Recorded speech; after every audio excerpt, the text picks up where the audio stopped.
जय हिंद दोस्तों। देखिए, बहुत बहुत स्वागत है आप सभी का आज के वीडियो में। तो आज का वीडियो बहुत इंपॉर्टेंट होगा क्योंकि आज हम जो डिस्कस करेंगे, आज का जो हमारा टॉपिक होगा वो नया टॉपिक होगा।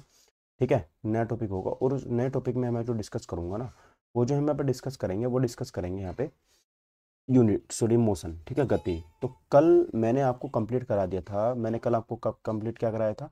कल हमने कंप्लीट किया था मात्रक। ठीक है, कल हमने क्या कंप्लीट किया था? मात्रक हमने कंप्लीट किया था। तो आज जो हम यहाँ पे देखेंगे ना, कल मैं आपको बता देता हूँ, कल हमने मात्रक यहाँ पे पढ़ लिया था। ठीक है, मात्रक पढ़ा था। मात्रक मतलब यूनिट। आज जो हम पढ़ेंगे, अब गति पढ़ेंगे। अब गति को सर इंग्लिश में बोलते हैं मोशन। क्या बोलते हैं? मोशन इसको इंग्लिश में बोला जाता है। ठीक है, जो मोशन होता है, कई इसको बोलते क्या है? देखिए, मोशन होता क्या है, इसको मैं बेसिकली दिखाने के लिए आपको एक एनिमेशन के द्वारा इसको दिखाता हूँ। ठीक है, चलिए। आपको एक डाउट और आ रहा था गाइज कि सर हमें ये और बता दो कि जो यूपी पुलिस असिस्टेंट ऑपरेटर और जो हेड ऑपरेटर है, ठीक है, जो हमारा यूपी पुलिस असिस्टेंट ऑपरेटर और जो हेड ऑपरेटर है, इन दोनों में जो फिजिक्स है वो कैसे आएगा? ठीक है, तो एक था असिस्टेंट ऑपरेटर, एक था हेड ऑपरेटर। तो गाइज दोनों का फिजिक्स का सिलेबस जो है वो बिल्कुल सेम सेम है। आप बार बार मुझे कमेंट करके बोल रहे हो कि सर फिजिक्स का हेड ऑपरेटर का अलग कराओ और उसका अलग कराओ। तो गाइज मैं बता दूं, दोनों का बिल्कुल सेम सेम है, ज़्यादा कुछ अंतर नहीं है। अगर एक आध टॉपिक अलग हुआ भी, अगर एक आध टॉपिक अलग हुआ भी तो क्या ही हो जाएगा गाइज? बताओ, एक आध क्वेश्चन तो आपका वैसे भी यहाँ पे बाहर हो ही जाएगा। ठीक है, देखो तो अब मैं आपको मोशन यहाँ पे समझा रहा हूँ। ठीक है, एक शेयर आपको जरूर करना है वीडियो को। चैनल पर अगर पहली बार आए हैं तो उसको शेयर करके जाना है। ठीक है, सब्सक्राइब करके जाना है। तो चलिए, सबसे पहले हम यहाँ पे मैं आपको बताऊंगा कि सर जो मोशन होता है, ठीक है, मोशन जो होता है कि वो होता क्या है। देखो, मोशन आप इसके द्वारा समझ सकते हो। ये जो लड़का यहाँ पे बाइसिकलिंग कर रहा है, मतलब जो साइकिल चला रहा है, ये मोशन कर रहा है। क्या कर रहा है? ये मोशन कर रहा है। ठीक है, क्या बोल रहा है? मोशन कर रहा है, गति कर रहा है। मोशन आप एक तरीके से और देख सकते हो कि जब आप ट्रेन में बैठे हुए होते हो, ठीक है, ठीक है, तो मान लो एक ट्रेन का जो मुंह है वो इधर है, ठीक है, एक ट्रेन का जो इंजन है वो इधर है। तो अगर आप इस वाले ट्रेन में बैठे हो, ठीक है, और आपका फेस भी अगर इधर ही है, तो अगर ये वाली ट्रेन अगर मान लो मूव करनी है, चलने लग गई है, तो आप बता नहीं पाओगे कि आपकी ट्रेन आगे जा रही है या ये वाली ट्रेन इधर जा रही है। तो आपको ये जो कई बार कन्फ्यूजन होता है ना कि कौन सी ट्रेन चल रही है, ठीक है, लेकिन चल रही है, कन्फ्यूजन है, लेकिन चल रही है, लेकिन चल रही है, तो इसी को बोलते हैं मोशन। इसी को क्या बोलते हैं हम लोग? मोशन बोलते हैं। इसी को हम लोग गति बोल देते हैं। ठीक है, चलिए, तो ये चीज़ आपको समझ में आ गई होगी। ठीक है, जो मैंने आपको समझाई है। दूसरी चीज़ गाइस यहाँ पर जो आती है, कल हमने सदिश सदिश भी पढ़ लिए थे बहुत अच्छे तरीके से। सदिश सदिश भी हमने यहाँ पे कंप्लीट कर लिए थे समथिंग समथिंग में। तो अब जो यहाँ पर हम देखने वाले हैं गाइस सदिश सदिश में, तो अदिश राशि मैंने को बता दी थी। अदिश बोलते हैं स्केलर क्वांटिटीज। तो स्केलर क्वांटिटी जो होती है, स्केलर क्वांटिटी मतलब वैसी भौतिक राशि जिनमें केवल परिमाण होता है, जिनमें दिशा तो देनी होती। मैंने आपको कल भी बताया था, जैसे द्रव्यमान है, चाल है, आयतन है, कार्य है, समय है, ऊर्जा, ये सब क्या है? तो ये सब जो होती है मेरी अदिश राशि होती हैं। ठीक है, दूसरे नंबर पर बात करते हैं तो विद्युत धारा भी अदिश राशि होती है, ताप भी अदिश राशि होती है, दाब भी अदिश राशि होती है, और ये सभी के सभी अदिश राशि होती हैं। दूसरे नंबर पर बात करते हैं सदिश राशि क्या होती है। तो सदिश जो बोलते हैं, इसको बोलते हैं जिसमें परिमाण भी होता है, ठीक है, और जिसमें दिशा दोनों होती है। तो जिसमें परिमाण और दिशा दोनों होती है उसको सदिश राशि बोलते हैं। जैसे वेग है, विस्थापन, बल, त्वरण, ये सब क्या है? सदिश राशि है। अगली बात करते हैं सर, ये हमने कल बहुत अच्छे से इन पर डिस्कस किया था। अगर आपने कल वाली वीडियो नहीं देखी तो जाओ उस वीडियो को जाके देखो। अब हम बात करते हैं सर दूरी क्या होती है, सर डिस्टेंस क्या होती है। सर डिस्टेंस की अगर मैं आपको एक एनिमेशन के द्वारा समझाने की कोशिश करता हूँ, तो यहाँ पर आप दो पर्सन को देख रहे होगे। इधर एक बॉय खड़ा है ना, इधर कौन है? ये बॉय है, और इधर एक गर्ल खड़ी है। ठीक है, इधर कौन है? एक बॉय है, इधर एक गर्ल खड़ी है। तो गाइस ये जो गर्ल है, तो इन दोनों के बीच में आप देख पा रहे हो कुछ ना कुछ डिस्टेंस यहाँ पर है। तो ये जो डिस्टेंस है, ठीक है, ये जो दूरी है, इसी को हम यहाँ पे क्या, इसी ये जो इनके बीच का गैप है, इसी को डिस्टेंस बोलते हैं। क्या बोलते हैं? इनके गैप को डिस्टेंस बोलते हैं। ठीक है, जितना इनके बीच में गैप है उसी को डिस्टेंस बोला जाता है। ठीक है, आपके समझ में आ गई होगी। तो यहाँ पर लिखा भी है, उसको पढ़ लेते हैं। देखो यहाँ पर लिखा है कि डिस्टेंस किसी दिए गए समांतराल में वस्तु द्वारा तय किए गए मार्ग की लंबाई को दूरी कहते हैं। यह एक अदिश राशि होती है और हमेशा पॉजिटिव होती है। कैसी होती है? हमेशा पॉजिटिव होती है, मतलब हमेशा ही क्या होती है? धनात्मक होती है। ठीक है, तो ये हमने जो बात करी है दूरी की बात करी कि जो दूरी होती है वो हमेशा पॉजिटिव नहीं होती है। ठीक है, चलिए आगे बढ़ते हैं। देखिए अगले वाले हमने क्वेश्चन की तरफ, अगला वाला हमारा जो क्वेश्चन अगले देखिए, देखो, तो वो मैंने आपको वहाँ पे समझा दिया। ठीक है, बार बार गाइस मुझे क्वेश्चन इसलिए याद आ रहा है क्योंकि हमने अभी तक क्वेश्चन ही किए हैं। ठीक है, हमने कोई टॉपिक समझा तो था नहीं ना अच्छे से, लेकिन अब हम समझ रहे हैं धीरे धीरे, तो हमारा जो प्रोग्रेस है वो धीरे धीरे होता रहेगा। अब मैं बात कर रहा हूँ सर विस्थापन क्या होता है। देखो, विस्थापन का आप सभी को पता है सर, डिस्प्लेसमेंट हम इसको बोलते हैं। जैसे कि सपोज करो एक बिंदु ये है और एक बिंदु ये है। ठीक है, मुझे इस बिंदु से इस बिंदु तक जाना है, तो ज़रूरी नहीं कि रास्ता इनके बीच में सीधा ही हो। ऐसा भी हो सकता है यहाँ से घूम के जाए, फिर वापस जाए, फिर ऐसे आए, फिर ऐसे आए, फिर ऐसे आए, फिर ऐसे आ जाए। ये रास्ता हो सकता है, और ये गाइस एक बिल्कुल सीधा रास्ता हो सकता है। तो गाइस सीधा रास्ता तो मोस्टली बहुत रेयर केस में होगा, क्योंकि आप किसी का घर तोड़ के तो जाओगे नहीं। तो ये जो ज़्यादा से ज़्यादा दूरी है, ठीक है, ज़्यादा से ज़्यादा जो इनके बीच में आप चले हो, इसी को दूरी बोलते हैं, ठीक है। लेकिन जो आप सबसे कम चलते हो, दो बिंदु के बीच की सबसे कम दूरी जो होती है, उसी को हम क्या बोलते हैं, विस्थापन बोलते हैं। आप एक चित्र के द्वारा भी यहाँ पे समझ सकते हो। यहाँ पे मैंने आपको फोटो जो आपके सामने यहाँ पे लगाया है, इस फोटो में आप यहाँ पे देखोगे कि ये यहाँ पर जो है एक बिंदु यहाँ पर ए है, मान लो इस बिंदु का मैं नाम ए रख देता हूँ, और यहाँ पर एक बिंदु बी है, इसका मैंने नाम बी रख दिया। तो यहाँ से जैसे हम चलते हैं इस तरीके से चले, ये चले, यहाँ से चले, यहाँ से चले, ठीक है, यहाँ आ गए। तो अब इतनी दूरी हमने चली, लगभग मान लो 100 किलोमीटर चली होगी। लेकिन यहाँ से यहाँ तक आने में सबसे कम आसान और जो सबसे कम और आसान जो रास्ता है, ठीक है, सबसे कम चलना पड़ेगा, आसान है, तो इसी को हम बोलते हैं विस्थापन। क्या बोलते हैं इसको? विस्थापन। तो दो बिंदुओं के बीच की सबसे कम दूरी को विस्थापन बोला जाता है, डिस्प्लेसमेंट। एक निश्चित दिशा में दो बिंदु के बीच की लंबवत और न्यूनतम दूरी को हमेशा विस्थापन बोलते हैं। ये एक सदिश राशि होती है, इसका ऐसा ही मात्रक जो होता है मीटर होता है, इसका ऐसा ही मात्रक क्या होता है? मीटर होता है, ठीक है। चलिए अब देखिए आगे बढ़ते हैं गाइस, अगला देखते हैं आगे क्या है। आगे देखते हैं सर चाल क्या होती है, स्पीड क्या होती है। तो स्पीड को डिनोट करने के लिए बहुत आसान तरीका है, किसी वस्तु द्वारा प्रति सेकंड में तय की गई दूरी को चाल कहते हैं। कि एक वस्तु एक सेकंड में कितना चल पा रही है, उसी को उसकी चाल बोल देंगे, ठीक है। जैसे आपने एक सेकंड में 10 कदम चल दिया, या एक सेकंड में 1 कदम चला, तो वो आपकी चाल है, ठीक है। अच्छा, चाल बराबर होता क्या है? आपने कितनी दूरी चली है और कितने समय में चली है। तो आप जितनी दूरी मान लो आपने चली है, सपोज करो आपने 10 कदम चल लिए 2 सेकंड में, तो आप इससे काट दो तो आपकी चाल 5 आ गई। आपकी चाल कितनी आ गई? 5 मीटर पर सेकंड आ गई, ठीक है। चलो, तो आप दूरी को समय से भाग दे दो, आपकी यहाँ पर चाल निकल करके आ जाएगी, समझ गए। इसका ऐसा ही मात्रक क्या हो जाएगा? मीटर पर सेकंड, क्योंकि दूरी को मीटर में मापते हैं और समय को हम सेकंड में मापते हैं, बीच में हमारा बटे, तो मीटर पर सेकंड यहाँ पे ऐसे निकल करके आ जाता है, ठीक है। आगे देखो, आगे देखो गाइस, यहाँ पर वेग क्या होता है ना। मैं बात कर रहा हूँ सर वेग क्या होता है, वेग की यहाँ पे बात करते हैं। देखिए वेग जो होता है ना, वेग को हम बोलते हैं वेलोसिटी। वेग को क्या बोलते हैं? वेलोसिटी बोलते हैं। अब वेलोसिटी गाइस बहुत आसान तरीका है इसको समझने का। वेलोसिटी बेसिकली होती क्या है कि आप जिस दिशा में, मान लो चाल, जब आपने जब चाल चली थी, इसकी कोई दिशा नहीं होती, चाल की कोई दिशा नहीं होती, इसलिए इसको हम अदिश राशि बोलते हैं। लेकिन जब आप दिशा के साथ चलना शुरू करते हो, आपको पता है सर मैं उत्तर में जा रहा हूँ, मान लो इस पॉइंट से मैं उत्तर में जा रहा हूँ, तो आप ये आपका ये वेग है जब आप दिशा के साथ में चलते हो, ठीक है। जैसे मैं बोलता हूँ कि किसी वस्तु के विस्थापन की दर को, या एक निश्चित दिशा में, देखो मैंने बोला ना दिशा के साथ में चलेगा ये हमेशा, एक निश्चित दिशा में प्रति सेकंड वस्तु द्वारा तय की गई दूरी को हम यहाँ पे वेग बोलते हैं। यह एक सदिश राशि होती है, ऐसा ही मात्रक इसका भी मीटर पर सेकंड ही होता है। तो वेग का और विस्थापन का, सॉरी चाल का और विस्थापन का, दोनों का ही जो यहाँ पर मात्रक होता है वो मीटर पर सेकंड ही होता है, ठीक है। तो वे आपको दोनों से समझ में आ गई। उसके बाद देखो बात करते हैं त्वरण क्या होता है, एक्सेलरेशन क्या होता है। त्वरण भी हमारा इंपॉर्टेंट टॉपिक है। अब देखिए त्वरण क्या होता है, एक्सेलरेशन। एक्सेलरेशन का मतलब होता है, आपने कई बार अपनी बाइक, अगर आपके पास बाइक है, तो आप लोगों ने सुना होगा क्या होगा कि सर इसकी देखो रेस गड़बड़ कर रही है, आप इसकी रेस का तार डाल दो, या रेस बहुत टाइट चल रही है, इसका रेस की ठीक कर दो। तो गाइस वो असलियत में उसको रेस नहीं बोलते, उसको एक्सेलरेशन बोलते हैं। क्या बोलते हैं? एक्सेलरेशन बोलते हैं। एक्सेलरेशन का मतलब होता है त्वरण। क्या मतलब होता है? त्वरण होता है। यानी कि आप जितना त्वरण बढ़ाओगे गाड़ी की स्पीड उतनी बढ़ेगी, जितना त्वरण बढ़ाओगे गाड़ी का वेग उतना ही बढ़ेगा।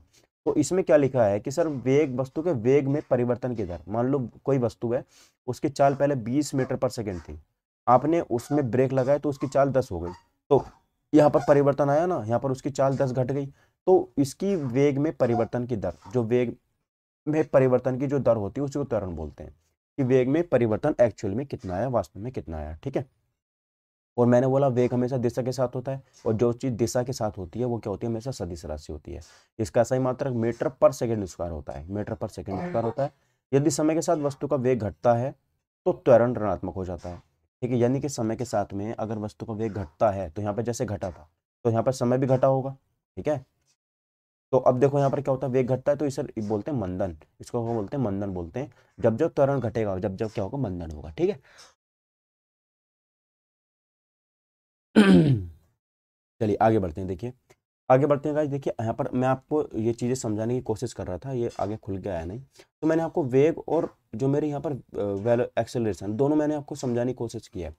अब यहाँ पे देख पा रहे हो कि सर एक कार जो है वो एक यहाँ से चलना शुरू करा था, इस कार ने यहाँ से इसने चलना शुरू करा था और ये इधर जा रही है। तो आप यहाँ पे देख रहे हो इसकी जो वेलोसिटी वो बढ़ रही है, मतलब इसकी जो वेलोसिटी है वो बढ़ रही है, और इसका एक्सेलरेशन जो है वो देखो पहले 0 था, फिर 1 हुआ, मीटर पर सेकंड हुआ, मतलब रेस दी इसने। तो जैसे रेस दी इसकी वेलोसिटी बढ़ जाएगी, एकदम से वेग बढ़ेगा, ठीक है। अब देखो, अब लेकिन जैसे ब्रेक मारेगा इसका एक्सेलरेशन बिल्कुल कम हो जाएगा, माइनस में पहुंच जाएगा। तो उसी को हम क्या बोलते थे, मंदन बोलते हैं। उसको क्या बोलते हैं, मंदन बोलते हैं। ठीक है, देखो ब्रेक मारेगा, मार दिया ब्रेक, तो यहाँ पर देखो माइनस में पहुंच गया था अभी ये। तो एक्सेलरेशन हमेशा वेग के अनुसार ही परिवर्तित होता रहता है। ठीक है, तो जैसे वेग घटेगा समय के साथ में, वैसे यहाँ पर जो त्वरण है वो कैसे चला जाएगा, निगेटिव में चला जाएगा। इसलिए हम उसको क्या बोल देते हैं, मंदन बोल देते हैं। ठीक है, समझ में आ गई होंगी चीजें। ठीक है सर, आगे बढ़ते हैं। देखिए आगे, देखिए आगे हम हमारा क्या होने वाला है यहाँ पे, आगे आगे देखिए सर्कुलर मोशन आ गया। हमारा जो टॉपिक है वो क्या हो गया, सर्कुलर मोशन आ गया, वृत्तीय। अब देखो आपको समझ में होगा सर, इसमें व्रत है, इसमें क्या है, व्रत है। तो पक्का ये व्रत के ऊपर घूमने की बात करेगा। ठीक है, पक्का क्या करेगा ये, व्रत के ऊपर। तो यहाँ पर आप एक कार देख रहे होगे, ये कार कैसे घूम रही है बताओ, ये कार घूम कैसे रही है, आप मुझे ये बता दो।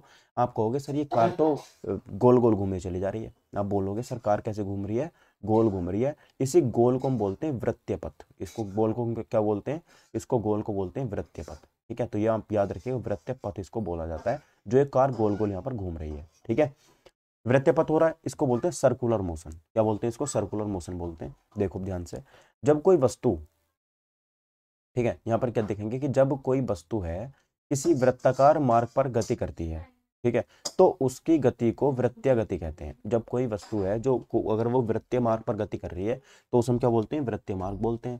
यदि एक समान चाल से गति करती है, ठीक है, यदि क्या करती है, एक समान चाल, मतलब अगर उसकी चाल अगर 10 है, 10 मीटर पर सेकंड है, तो उसकी चाल 10 ही रहनी है, मतलब बांध ली आपने उसकी रेस, तो उसकी गति एक समान वृत्तीय गति कहलाती है। तो एक समान वृत्तीय गति उसकी कहलाती है, मतलब उसमें कोई भी हम यहाँ पे चेंज नहीं कर रहे हैं।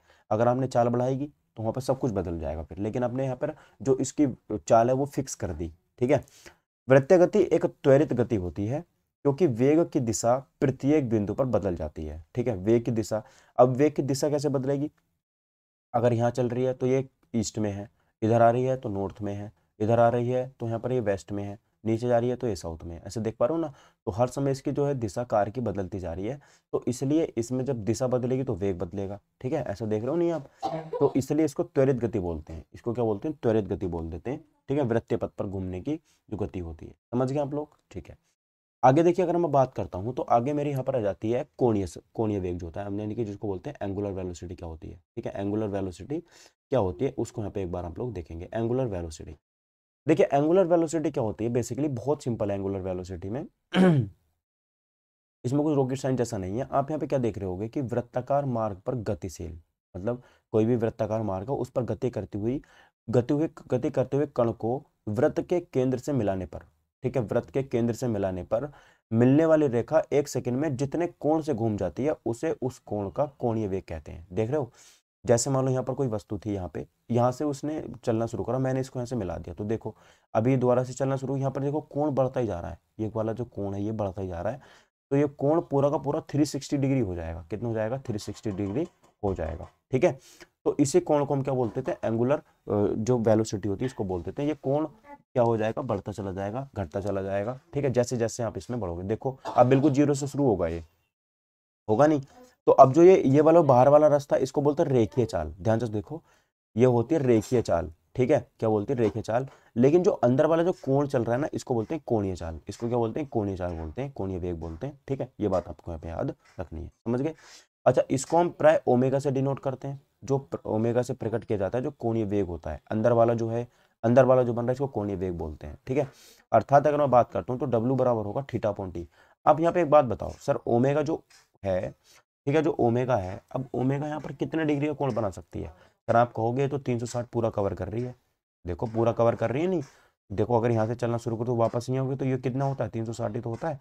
तो 360 कवर कर रही है कितने समय में कर रही है, टी से भाग दे दो। तो यही क्या होती है, एंगुलर वेलोसिटी होती है, कि जितना उसने कोण कवर करा और जितने समय में करा उसी को कोणीय वेग बोला जाता है। ध्यान से सुनो, जितना कोण बनाया और कितने समय में बनाया वही उसकी कोणीय वेग कहलाती है। ठीक है, ओमेगा बराबर थीटा अपॉन टी होगा। ठीक है, आगे बढ़ते हैं। देखिए आगे बढ़ते हैं, तो यहाँ पे मैंने आपको थोड़ी सी और ज्यादा अच्छे समझाई हैं। तो आप यहाँ पे क्या देख पा रहे हो कि एक सेकंड में अगर इसने n चक्कर लगाए, एक सेकंड में n चक्कर लगाए, तो ओमेगा बराबर हो जाएगा 2πn। क्या हो जाएगा, 2πn। ठीक है, क्योंकि एक चक्कर में 2π का मतलब होता है 360। देखो 360 को हम क्या लिख सकते हैं, इसको हम पाई लिख सकते हैं, पाई का मान 180, तो 2π लिख देंगे। तो अब 2 गुणा पाई का मान 180, इसका मतलब 360 ही आ जाएगा।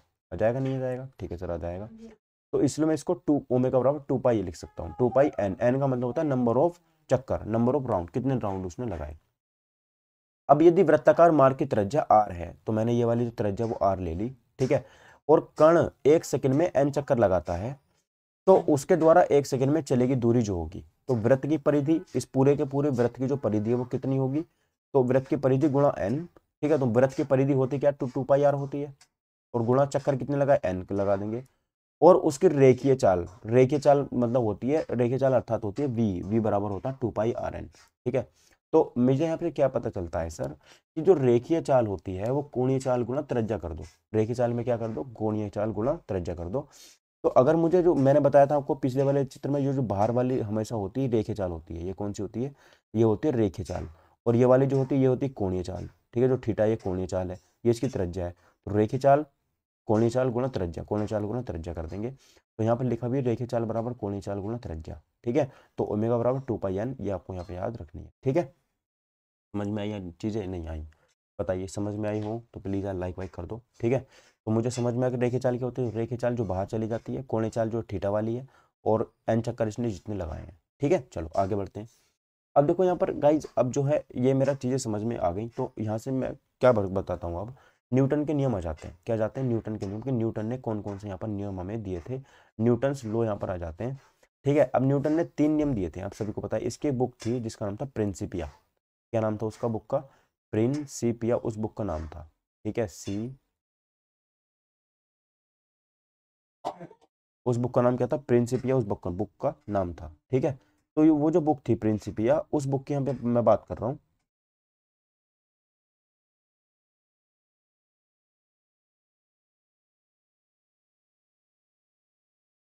ठीक है। उस बुक में इसने ये सब चीजें बताई थी, तो यहाँ पर लिखा हुआ है देखो, कि प्रिंसिपिया में सबसे पहले गति के नियम को प्रतिपादित किया गया था, तो सबसे पहले इस बुक में गति का नियम दिया गया था, लेकिन बाद में इसमें सारे के सारे न्यूटन के तीनों नियम भी आ गए थे। तो न्यूटन की का प्रथम नियम, प्रथम गति का नियम क्या कहता है, कि न्यूटन फर्स्ट लॉ क्या कहता है, ये कहता है कि यदि कोई वस्तु विराम अवस्था में है तो वह विराम अवस्था में रहेगी, या यदि एक समान चाल से सीधी रेखा में चल रही है तो वैसे ही चलती रहेगी, जब तक कि उस पर कोई बाह्य बल लगाकर उसकी वर्तमान अवस्था में परिवर्तन ना किया जाए, ठीक है। ये न्यूटन का पहला नियम है। इस नियम को हम गैलीलियो का नियम भी बोलते हैं, ये इंपॉर्टेंट है, इसको याद रखें, इसको हम गैलीलियो का नियम भी बोलते हैं, क्या बोलते हैं इसको, गैलीलियो का नियम भी बोला जाता है, या इसको हम जड़त्व का नियम भी बोल देते हैं, ठीक है, क्या बोलते हैं, जड़त्व का नियम भी इसको बोल देते हैं, ठीक है। तो गैलीलियो का नियम, जड़त्व का नियम, या फिर यहाँ पे बात करते हैं न्यूटन का पहला नियम, ठीक है, तीनों इसके नाम है, याद रखने हैं। उसके बाद में अगर हम बात करते हैं, तो यहाँ पर आप लोग देख पा रहे होगे कि जो बाह्य बल होता है, बाह्य बल के अभाव में, बाह्य बल के अभाव में मतलब बाहर का कोई भी बल उस पर ना लगे, बिल्कुल स्वतंत्र अवस्था में रखे रहे, बाह्य बल के अभाव में किसी वस्तु की अपनी विरामावस्था या समान गति की अवस्था को बनाए रखने की प्रवृत्ति को जड़त्व कहते हैं। कोई वस्तु रखी है, उस पर कोई बाहर का बल ना लगे, तो उसी को उसका जड़त्व बोलते हैं, अगर आपने उसे थोड़ा बहुत हिलाया तो उसका जड़त्व मिल गया, ठीक है। तो ये प्रथम नियम से बल की परिभाषा में प्राप्त होती है, क्या होती है, बल की परिभाषा प्राप्त होती है प्रथम नियम से, न्यूटन के, ठीक है। आपको यहाँ पर मैं चीजें समझा देता हूँ, देखो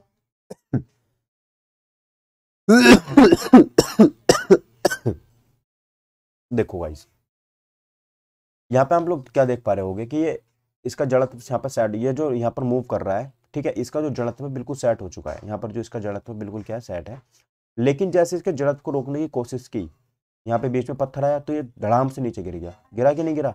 तो ये न्यूटन का पहला नियम कहता है कि अगर कोई वस्तु जड़त्व में, विराम अवस्था में है, तो उसे छेड़खानी मत करो, विराम अवस्था में है या फिर एक समान चाल में है, तो देखो अगर कोई 10 की स्पीड से चल रही है, लगातार चलती जा रही, 10 की स्पीड से केवल, तो आप उसे छेड़खानी मत करो, वो 10 की स्पीड से ही चलती रहेगी, लेकिन आप अगर आपने उसके आगे कुछ रोका, उसको रोकने की कोशिश करी, तो क्या होगा, अंजाम यही होगा, वो गिर जाएगा नीचे, क्या हो जाएगा, गिर जाएगा, ठीक है, क्योंकि वो अपना जड़त्व वहां पे खो देगा। तो ये न्यूटन का पहला नियम था, जो मैंने आपको बता दिया, ठीक है, समझ में आई आपको चीजें। चलिए, तो इसको इससे हमें बल की परिभाषा मिलती है, इसको गैलीलियो का नियम भी बोलते हैं, जड़त्व का नियम भी बोलते हैं, इसको न्यूटन का पहला नियम भी बोलते हैं, और न्यूटन के 3 नियम थे जो 1687 में उन्होंने वो अपनी बुक प्रिंसिपिया में दिए थे, ठीक है। चलिए आगे बढ़ते हैं। अब बल की परिभाषा हमें मिल तो गई सर, लेकिन ये तो बता दो बल की परिभाषा होती क्या है। तो बल की परिभाषा आप लोगों को ये पता होनी चाहिए कि बल, सबसे पहले आपको ये पता होना चाहिए बल क्या होता है। तो देखो, बल को जानने के लिए आपके पास ये चीज पता होनी चाहिए कि जैसे एक बॉडी है, ये क्या है, एक बॉडी रखी हुई है यहाँ पर, और इस बॉडी को एक जो यहाँ पर पर्सन है, ये पर्सन इसको प्रेस कर रहा है। क्या कर रहा है? इसको प्रेस कर रहा है। अगर ये इसकी अवस्था में परिवर्तन कर देता है, मतलब इसको उठाकर यहाँ से यहाँ ले आता है, तो इसने बल लगाया और ये बल लगा कर इसको यहाँ से यहाँ ले आया, तो यही क्या है? बल कहलाता है। जो इस पर ये जोर लगा रहा है ना, जोर क्या लगा रहा है? इस पर जोर लगा रहा है, इसको बल बोलते हैं। ठीक है। बल एक बाह्य कारक होता है। बल क्या होता है? बाह्य कारक होता है। ठीक है। बल क्या होता है? बाह्य कारक होता है। याद रखिए, बल क्या होता है? बाह्य कारक होता है, जो किसी वस्तु की प्रारंभिक अवस्था में परिवर्तन करता है। ठीक है। अगर ये यहाँ से यहाँ तक ले आया तो बल लगाया, नहीं ले पाया तो बल इसने लगाया ही नहीं, या फिर इसके बराबर नहीं लगाया, बराबर से ऊपर लगाना पड़ता है थोड़ा सा, तब जाके वस्तु यहाँ से यहाँ आएगी। ठीक है। या परिवर्तन करने की चेष्टा करता है। बल एक सदिश राशि होती है, इसका ऐसा ही मात्रक न्यूटन होता है। और मैंने इसका एक ऐसा ही मात्रक आपको सीजीएस मात्रक भी बताया था कल, डाइन होता है। और एक यहाँ पर न्यूटन बराबर कितना होता है? 10⁵ डाइन होता है। एक कितना होता है? 1 न्यूटन बराबर 10⁵ डाइन होता है। ठीक है। तो ये चीज़ आपको समझ में आई कि नहीं आई? ठीक है सर। तो इसको हम बोलते हैं बल। उसके बाद देखो यहाँ पे बात करते हैं, मैंने जरा तो आपको बताया था कि बाहर का कोई भी बाहर पर कोई बल ना लगाओ और उस बाहर का बल लगाए बिना काम आप करते रहो। तो बाहर का बल लगाए बिना कोई वस्तु से आप छुओ मत, कुछ छिड़कानी मत करो, तो उसी को हम क्या बोलते हैं? यहाँ पे जड़त्व बोलते हैं। ठीक है। जैसे अगर इसका एग्जाम्पल मैं आपको देता हूँ, तो ठहरी हुई मोटर या रेलगाड़ी के अचानक चलने पड़ने पर उसमें बैठे यात्री पीछे की ओर झुक जाते हैं। जैसे ठहरी हुई मोटर रेलगाड़ी है, मोटर रेलगाड़ी है या फिर कोई बस है, कुछ भी है, बिल्कुल रुकी हुई है वो, अगर वो चलना शुरू कर दे तो उसमें जो बैठे हुए यात्री हैं वो उसमें पीछे की ओर गिरना शुरू हो जाते हैं, मतलब पीछे गिरना शुरू हो जाते हैं वो। ठीक है। और दूसरा, जैसे चलती हुई मोटर गाड़ी, तो अचानक रुकने पर आगे उसमें बैठे यात्री आगे की ओर झुकने लग जाते हैं। अगर मान लो किसी में बैठे हैं वो, तो वो आगे की ओर झुकना शुरू हो जाते हैं। ठीक है। चलो, कंबल को हाथ से पकड़कर डंडे से पीटने पर धूल के कण झड़कर गिर जाते हैं, है कि नहीं? कंबल को हाथ से पकड़कर डंडे से पीटने पर धूल के कण झड़कर नीचे गिर पड़ते हैं। तो ये भी क्या है? न्यूटन का पहला नियम है। तो ये सब काम जो जितने भी हो रहे हैं न्यूटन के पहले नियम से हो रहे हैं। जैसे मैंने बताया, ठहरी हुई मोटर है, रेलगाड़ी है, ठीक है, उसमें बैठे यात्री पीछे को झुक रहे हैं न्यूटन के पहले नियम से, आगे की ओर झुक रहे हैं न्यूटन के पहले नियम से, कंबल से जो धूल के कण वो नीचे गिर रहे हैं पहले नियम से। ठीक है। ये सब पहले नियम से हो रहा है। अब पहले नियम में एक चीज और आ जाती है, संवेग। सर मोमेंटम क्या होता है, इसको समझा दो। तो मोमेंटम को समझाने के लिए आपको थोड़ा सा एक चित्र समझना पड़ेगा पहले। देखो भाई, सबको अब आपको अच्छे समझाने के लिए ना मैं सबके एक चित्र लेके आया हूँ। ये देखो, अब यहाँ पे मोमेंटम की एक मैंने फोटो लगाई हुई है। मोमेंटम होता क्या है? यहाँ से एक कार आ रही थी, ठीक है, यहाँ से क्या हो रही थी? एक कार आ रही थी, और इसका जो यहाँ पर वेलोसिटी थी वो 30 मीटर पर सेकेंड थी, मतलब 30 मीटर चल पा रही थी ये 1 सेकेंड में। तो 30 मीटर पर सेकेंड इसकी वेलोसिटी हो जाती है। उसका मास होता है 1000 किलो, मतलब 1000 किलो की ये थी। लेकिन अगर बात करो तो इसके सामने कौन था? देखो 50 की, तो इस यहाँ पर क्या हो जाती है? इसका 50,000 किलो तो इसका वजन है, और इसकी स्पीड कितनी है? 20 मीटर पर सेकेंड है। इसकी स्पीड भले ही कम हो, लेकिन इसका मास तो ज्यादा है ना।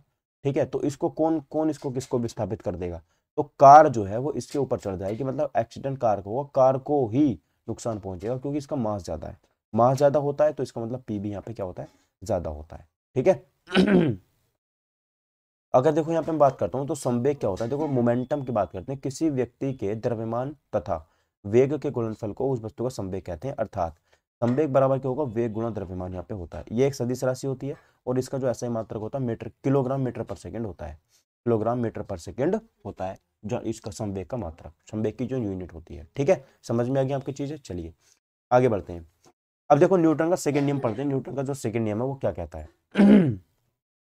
न्यूटन का सेकंड नियम गाइस, देखो यहाँ पर ये चीज आप देखेंगे। न्यूटन का जो सेकंड नियम है ये कहता है कि Newton second law of motion, किसी वस्तु के संवेग में परिवर्तन की दर पर उस वस्तु पर आरोपित बल के समानुपाती होता है, तथा संवेग परिवर्तन बल की दिशा में होता है। अब यदि आरोपित बल F बल की दिशा में उत्पन्न त्वरण A एवं वस्तु का द्रव्यमान m हो, तो न्यूटन के गति के दूसरे नियम से F बराबर m हमें प्राप्त हो जाता है। अर्थात न्यूटन के दूसरे नियम से बल का व्यंजक हमें प्राप्त हो जाता है। ठीक है। देखो अब यहाँ पर ये बिल्कुल जो है, आप यहाँ पे इस वाले फोटो में देख पा रहे होंगे, ये झूला है और इस पर ये एक यहाँ पर बच्चा से बैठा हुआ है। ये बिल्कुल आराम से बैठा हुआ था, लेकिन इस पर इसने पीछे से फोर्स लगाया तो इसकी जो स्थिति उसमें परिवर्तन हुआ। ठीक है। और इसने ए त्वरण से चलना शुरू कर दिया। अगर इस पे बल लगाया है तो इसमें जितना मास था, ठीक है, अगर इस पे इसने एफ बल लगाया, ठीक है, कहाँ गया भाई? एफ क्या लगाया? इसने बल लगाया, तो उसका जो मास था वो ए त्वरण से चलना शुरू हो गया। ठीक है। तो यहाँ पर क्या हो जाएगा? ये यहाँ पर F बराबर m में यहाँ से बल का समीकरण हमें प्राप्त हो जाता है। ये आपको यहाँ पे बात याद रखनी है, ठीक है। लेकिन बल अगर देखो इस पर जब उतना बल अगर इस पे लगाए तो ज्यादा तेज झूला, उतना ही बल इसने मोटे पे लगाया तो ये कम झूला, ठीक है। तो मास पर भी डिपेंड करता है, बल किस पर, मास पर भी डिपेंड करता है। जितना ज्यादा मास होगा उतना ज्यादा बल लगाना पड़ेगा, जितना कम मास होगा उतना कम बल लगाना पड़ेगा, ठीक है। चलो देखो, प्रथम नियम दूसरे नियम का ही अंग है, इसमें कोई ज्यादा खास अंतर नहीं है। अब देखो यहाँ पर हम बात कर लेते हैं न्यूटन के तीसरे नियम के। जो न्यूटन का तीसरा नियम ये क्या कहता है? न्यूटन का तीसरा नियम कहता है सर यहाँ पर कि प्रत्येक क्रिया के बराबर परंतु विपरीत दिशा में प्रतिक्रिया होती है। उदाहरण के लिए बात करते हो, बंदूक से गोली चलाने पर चलाने वाले को पीछे की ओर धक्का लगता है, नाव के किनारे पर कूदने वाले को नाव की ओर हट जाना पड़ता है। देखो जैसे ये बंद भाई साहब क्या कर रहे थे, नाव से कूद रहे थे, लेकिन इनको नहीं पता था, इन्होंने पढ़ाई न्यूटन का तीसरा नियम पढ़ा ही नहीं था कि जितनी तेज ये कूदेंगे उतनी स्पीड से नाव पीछे जाएगी, वो तो बच के वरना गिर जाता नीचे, ठीक है। तो उतनी स्पीड से नाव क्या हो जाएगी, यहाँ पर पीछे की ओर खिसकेगी, यानी कि पीछे की ओर जाएगी। ये चीज आपको यहाँ पे याद रखनी है। तो ये था न्यूटन का तीसरा वाला नियम। तो गाइज आज मैं न्यूटन के नियम तक ही सीमित रखते हैं, कंटेंट बहुत है गाइज समझाने के लिए, ठीक है। सबको एनिमेशन के द्वारा लेके आया हूँ मैं आप सभी के लिए, कुछ भी आपको समझने में दिक्कत आएगी नहीं, ठीक है। तो आज की वीडियो में बस इतना ही रहने देते हैं, मिलेंगे अगली वीडियो में। Thank you for watching my video, take care, bye, जय हिंद, वंदे मातरम।